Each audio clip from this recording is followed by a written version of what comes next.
Tuhan, dia juga ikut ya, enjoy bener, memuji Tuhan, luar biasa. Ini satu benih Pak, ini harus diarahkan. Nah tadi firman Tuhan katakan bahwa sesungguhnya anak lelaki adalah milik pusaka daripada Tuhan. Bukan berarti anak perempuan bukan milik pusaka Tuhan. Sama ya, kalian juga anak perempuan adalah milik pusaka Tuhan. Jadi kalian harus benar-benar mengasihi Tuhan, mencintai Tuhan, mengasihi Tuhan. Nah, apa yang dimaksud dengan milik pusaka Tuhan? Milik pusaka itu adalah sesuatu hal yang bernilai. Ya, Yeremia itu adalah anak yang sangat berharga. Amin. Amin. Yang sangat bernilai bagi papa mama. Bahkan tidak hanya buat papa mama, tetapi bagi Tuhan. Bagi Tuhan sangat berharga, sangat bernilai sekali. Makanya Yeremia harus papa mamanya arahkan supaya menjadi anak yang betul-betul, yang tadi seperti doa kakak WL, supaya bisa menjadi manfaat bagi kerajaan Tuhan. Bahkan tidak hanya bagi kerajaan Tuhan ya, tetapi bagi semuanya, bagi orang tua, tetangganya, lingkungannya. Nah, anak adalah berkat yang dia berikan, namun bukan seluruhnya utuh milik kita. Jadi ini Pak Amati dan Bu Olin, bahwa Yeremia ini Tuhan kasih hadiah buat Pak Amati dan Bu Olin. Dan anak-anak ini juga adalah hadiah dari Tuhan buat papa mamanya. Tetapi ingat bahwa mereka ini bukan utuh milik kita, tetapi itu adalah milik Tuhan. Kita sebagai orang tua hanya harus mengarahkan, membawa mereka kepada rencana, kepada destiny Tuhan di dalam kehidupan mereka. Jadi saya tuh punya anak 4 ya Bapak Ibu. Anak saya 4, yang besar tuh udah 26 tahun ya, udah beres kuliah. Yang kedua bulan depan lah mungkin wisuda. Yang ketiga SMA mau kuliah. Yang keempat ini Noah ya. Jadi dulu saya mempunyai pemikiran bahwa anak itu milik saya gitu. Jadi saya didik, saya arahkan dengan gaya saya, dengan cara saya. Dulu tuh Prika anak saya paling besar, Pak Amati mungkin ingat lah ya, semua ini ingat. Bagaimana nakalnya anak saya yang luar biasa. Sementara saya ini melayani, memberitahu anak-anak gitu ya, supaya hidup benar, supaya hidup penuh kasih seperti itu, supaya ini. Tapi anak saya Pringga itu pekerjaannya itu bolos, Bapak Ibu ya. Dia tuh nggak tanggung-tanggung, kalau sekali bolos tuh 4 bulan. Coba bayangin ya, anak pelayan Tuhan. Sementara saya di gereja tuh orang sangat hormat sama saya gitu ya, istilahnya didengar gitu kan omongan saya, ini nggak boleh. Tapi anak saya ternyata tanpa sepengetahuan saya dia tuh bolosnya yang itu tadi ya, nggak tanggung-tanggung sampai 4 bulan. Ketika saya dipanggil saya kaget, karena setiap pagi Pringga tuh dianterin gitu anak saya tuh ke sekolah, ke gerbang, sampai saya tungguin masuk. Kadang-kadang kalau nggak sama saya, sama Mas Puji kan. Nah, tapi luar biasa, adalah surat kan dari sekolah yang menyatakan bahwa ini anak ternyata bolosnya sekian bulan. Ternyata kemana? Jadi dia setelah saya pulang, dia keluar gerbang dan ke warnet. Nah, ini waktu dulu tuh adik-adik ya lagi musimnya warnet. Kalau sekarang kan adik-adik di rumah aja ya, pakai gadget gitu ya, cuman gitu aja nonton seperti itu. Kalau dulu ke warnet gitu. Nah, saya tuh marah sekali gitu sama anak, sampai saya pukul ya, seminggu 2 minggu dia masih sekolah. Terus saya cepret, udahlah gaya gimana. Sampai suatu ketika saya udah marah sekali. Jadi saya bawa ngebut nih anak saya dari rumah, dari Raja Wali tuh sampai ke yang tahu Rumah Sakit Immanuel tuh ada polsek kan ya. Ada polsek tuh di sana tuh, saya bawa tuh anak saya ngebut pakai motor sambil, ayo bawain, saya papi mau titipin kamu di kantor polisi tuh, sampai seperti itu. Karena saya pakai hikmat manusia ya. Itu saya ngejalanin motor tuh kayak apa ya, ngebut sekali gitu. Ya kalau misalnya saya jatuh atau gimana juga, ya kalau kata bahasa Sunda nama rewas karena naken gitu ya. Udah kejadian baru saya aduh kumaha ya tadi kalau misalnya jatuh merem kayak gimana lah, pasti celaka seperti itu. Iya, akhirnya nggak mau dia nangis, akhirnya dibawa pulang lagi. Seminggu 2 minggu tetap aja seperti itu gitu. Jadi sampai suatu ketika istri saya bilang, "Pi, itu anak kan anak milik Tuhan. Kita tuh cuman dititipin aja. Sama itu kita mah cuman pilih aja." Jero pikir ya dalam hati gitu, jero pikir.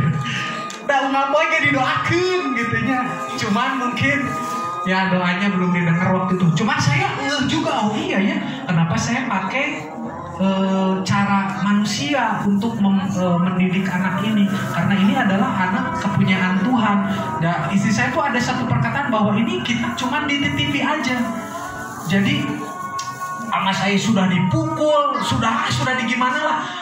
Kalau rotan kan nggak ini istilahnya bisa punya keahlian. Jadi saya deal-dealan gitu sama sama anak saya, kalau misalnya kamu ke warnet, sayanya yang marah. Akhirnya satu ketika dia dia ke warnet 12 jam Pak. Wah, kebayang gak dia pinjerin 12 jam. Jadi pulang dari warnet, saya udah santai aja, gak marah. Ayo Kak masuk dia. Wah, teng-tong 12 jam, bayangin itu. Luar biasa. Dia udah jam 12 malam tuh kan, saya duduk aja di belakang tuh di rumah itu. Dia teng-tong mungkin udah capek, saya api-api padahal saya tuh udah tidur gitu ya.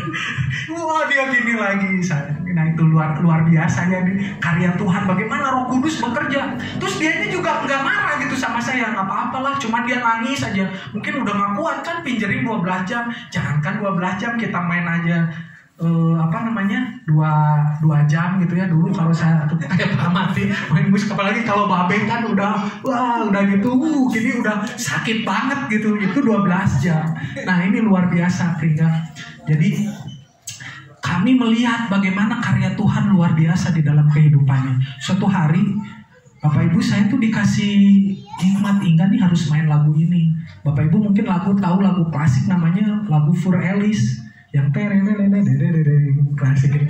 Saya tuh cuma bisa depannya doang nih Kak, kayak gini tuh. Ternyata kesananya kan klasik, makin kesana makin susah.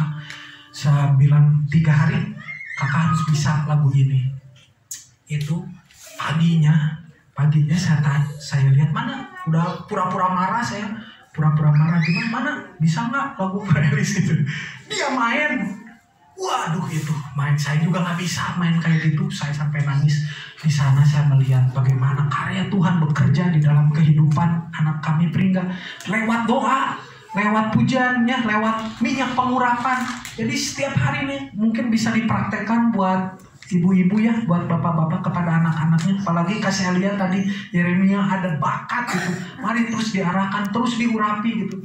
Jadi gimana ya, itu kalau secara akal gitu kan dia nggak diajarin gitu, nggak diajarin les. Waktu itu dia cuma les 3 kali, bosan sih katanya, nggak kepake lah gitu-gitu doang. Jadi itu lagu nggak diajarin sama saya, tapi dia cuma modal dengar saja gitu, modal dengar saja, tapi dia udah bagus sekali. Jadi itu karya Tuhan yang luar biasa. Ketika kita menyerahkan semuanya kepada Tuhan, Tuhan sanggup mengubahkan anak yang begitu, ya saya bilang bandel lah. Tetapi hari ini saya melihat bagaimana karya Tuhan bekerja gitu di dalam kehidupan anak kami ini gitu ya.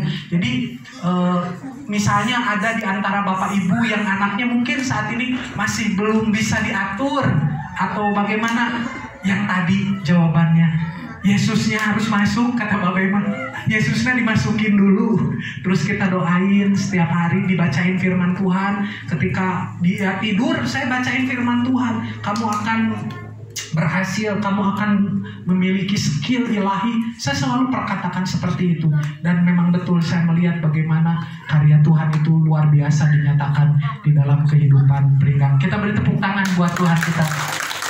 Jadi sekali lagi bahwa Tuhan itu memberikan anak kepada kita adalah untuk bukan untuk milik kita, tetapi Tuhan ingin agar anak-anak ini dikembalikan lagi kepada Tuhan, menjadi hormat dan kemuliaan bagi Tuhan. Orang tua hanya busur, sarana bagi Tuhan, bukan kita orang tua yang menentukan hidup anak-anak. Nah ini juga Bapak Ibu, dulu tuh saya selalu ingin anak saya tuh seperti ini. anak saya tuh harus jadi ini, anak saya harus jadi ini. Dulu saya selalu menekankan, kamu mesti sekolah ke sini, kamu mesti ini begini. Ternyata seiring berjalannya waktu, yaitu tadi bahwa Tuhan yang memiliki rencana di dalam kehidupan anak-anak kita. Anak saya nomor 2, satu pengen sekali dia pandai bermain musik seperti kakaknya. Ya, dia bisa sih, cuman nggak bisa secepat gitu kan, nggak bisa secepat itu. Ternyata dia talentanya beda. Kalau dia asal mainnya komputer gitu ya, mainnya laptop gitu. Nah sekarang dia bekerja dalam hal itu gitu ya, jadi skill yang di IT gitu. Jadi ternyata nggak bisa. Saya tuh pengen semua anak saya bisa main musik.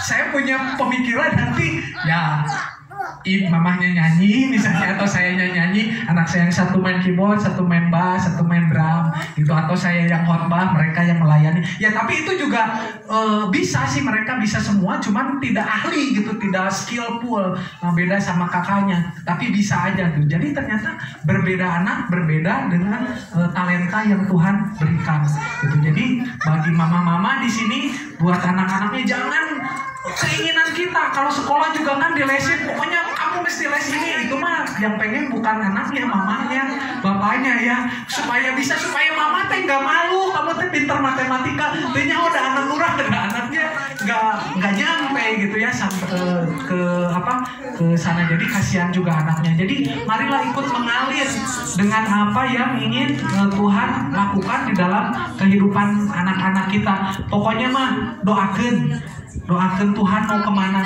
Anak saya nomor 3 nih, aduh jauh ke jago masak mah gitu ya, tapi dia ambil sekolahnya itu tata boga. Coba bayangin aja, orangnya diem, tapi itu Pak yang nomor 3 Pak Mati kenal, dia kan gitu. Dia tuh ambil kayaknya kita kaget gitu, Pi mau ambil tata boga, itu salah gitu kan. Tapi tetap saya dukung bahwa ya mungkin nanti di marketplace dia bisa bermanfaat, bisa berguna dengan skill yang dia boleh boleh Tuhan berikan dalam kehidupannya. Jadi sekali lagi bahwa yang mengarahkan itu adalah Roh Kudus buat anak-anak kita, bukan keinginan kita, bukan keinginan Bu Olin, Pak Mati, Yeremia kudu jadi. Ya itu mah kita mah keinginan mah boleh gitu ya, seperti itu, tetapi jangan sampai dipaksakan akhirnya tidak menjadi maksimal. Itu yang saya butuh anak ini dulu Pak. 4 lebih dulu. Jadi perjuangan itu untuk anak tuh, aduh kalau 1 mah seneng gitu Bu ya, kita ada hiburan. Kalau 4, 3 kan sebaya beda 3 tahun. Kami tuh suka duka gitu, anak-anak 3 sebaya kan kurangnya 2, 3 atau 3 gitu. Jadi kalau di rumah itu, kalau kita pergi pelayanan, kalau pulang itu nanti jam tangan nggak ada, jam bimbing nggak ada, nanti lampu nggak ada, karena mereka main bola kan di dalam rumah. Dan itu luar biasa. Pas pulang kita nyetreken saklar nggak ada gitu, kemana? Ternyata pecah. Mereka bilang gimana? Paling nggak tahu semua. Dengan kompaknya nggak tahu.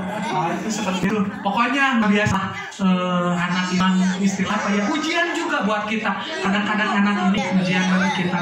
Kadang-kadang mereka sakit. Aduh, kita orang tua ya kalau lihat sakit tuh udah aja yang sakit, anaknya jangan seperti itu ya. Nah karena kasih kita kepada anak kita, makanya orang tua ini luar biasa. Adik-adik dengerin, adik-adik mesti sayang sama papa sama mama ya. Karena apa? Papa mama tuh ngurus kita tuh luar biasa ya.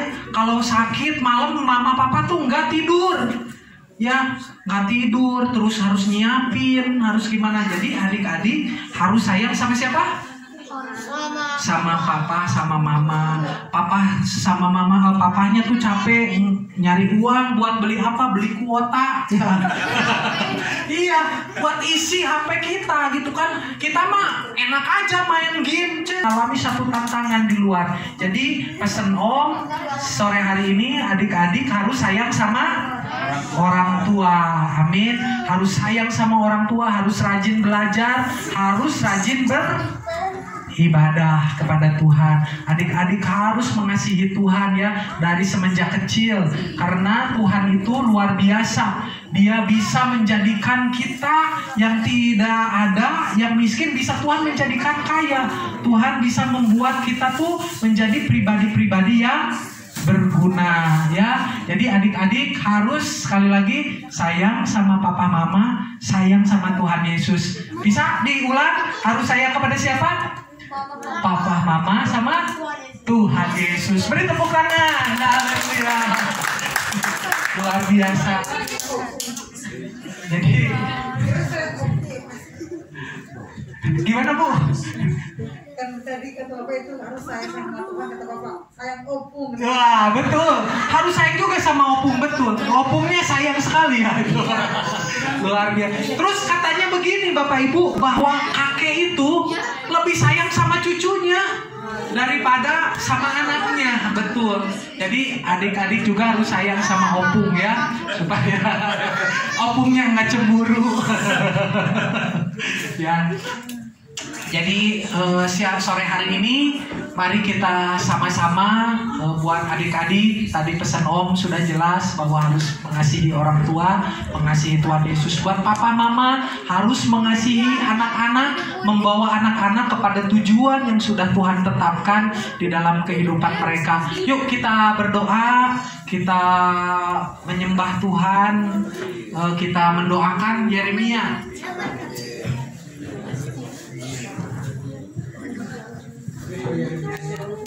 Yeremia masuk, mau didoain. Mana nih, kita kasih tepuk tangan nih buat Raja sehari ini. Haleluya.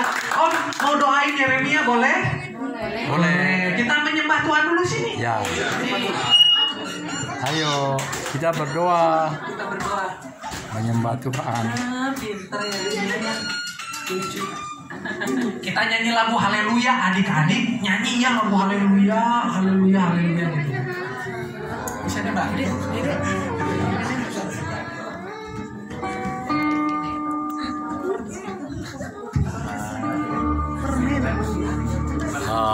Haleluya.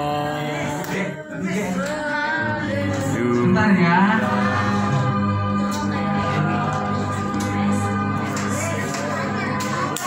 Bapak terima kasih, kami bersyukur kepadamu buat sore hari Tuhan. Kasih setia dan anugerah Tuhan hidup kami, mendengarkan firman Tuhan. Bapak kami sore hari ini rindu hadirat-Mu. Haleluya. Haleluya. Haleluya.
saat ini kami berdoa bersehati untuk anak kami Yeremia ya Tuhan.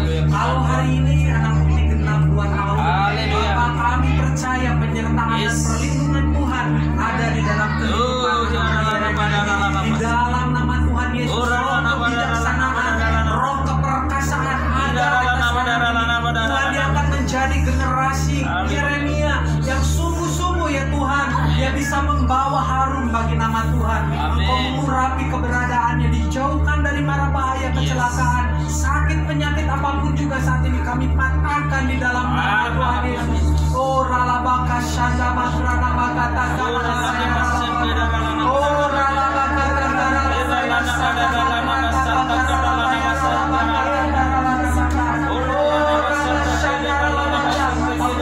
surgawi turun atas anak Yeremia ya Tuhan. Engkau pakai tangannya, pakai kakinya ya Tuhan, pikirannya, hatinya ya Bapak, untuk sungguh-sungguh memuliakan nama Tuhan. Dia menjadi Allah di dalam kerajaan ya Tuhan. Kejadianmu dahsyat dan ajaib, dan Engkau akan melakukan perkara-perkara besar, perkara-perkara ajaib. Haleluya. Telah besar, Engkau akan memuliakan nama Tuhan. Engkau akan meninggikan nama Tuhan. Dalam nama Tuhan Yesus, Bapak tutup bungkus anak ini dengan kuasa darah Yesus. Tidak ada panah api yang sijar yang coba. Dalam nama Tuhan Yesus Kristus, Bapak saat ini juga kami berdoa untuk kedua orang tuanya. Kau dibawa ke Amati dan Bu Olin ke dalam tangan-Mu. Bapak biarlah mereka menjadi orang tua yang bisa mengarahkan Yeremia kepada destiny Tuhan, kepada tujuan yang Tuhan sudah tetapkan dalam kehidupannya. Engkau Tuhan yang mencukupkan segala yang keperluan daripada Yeremia untuk sekolahnya, masa depannya semuanya. Untuk kakak-kakaknya juga kami menyerahkan ke dalam tangan-Mu. Biarlah ada kesatuan hati di dalam keluarga. Berkat Abraham, Ishak, Israel turun atas Yesus. Di dalam nama Tuhan Yesus Bapa kami berterima kasih. Juga kami berdoa untuk seluruh yang hadir sore hari ini Tuhan. Berkat-Mu ya Tuhan tercurah atas umat-Mu ya Tuhan. Dari mulai anak sampai orang tua, Tuhan tidak ada yang dilewatkan. Biarlah sungguh-sungguh berkat sorgawi boleh mengalir di dalam kehidupan mereka. Apa yang diperbuat tangannya Tuhan jadikan berhasil dan beruntung. Nama Tuhan dipermuliakan. Terima kasih Bapa, di dalam nama Tuhan Yesus kami alaskan seluruh doa kami ini. Haleluya, bersama kita katakan amin. Haleluya. Pada kemana anak-anak? Masuk. Terima kasih buat Om Yonatan, buat firman-Nya yang menguatkan kita untuk setiap kita anak-anak Tuhan, kita memiliki destiny yang terbaik yang Tuhan telah sediakan dalam kehidupan kita ya. Nah sekarang acaranya anak-anak. Jadi saya minta semua anak-anaknya semuanya untuk berkumpul kembali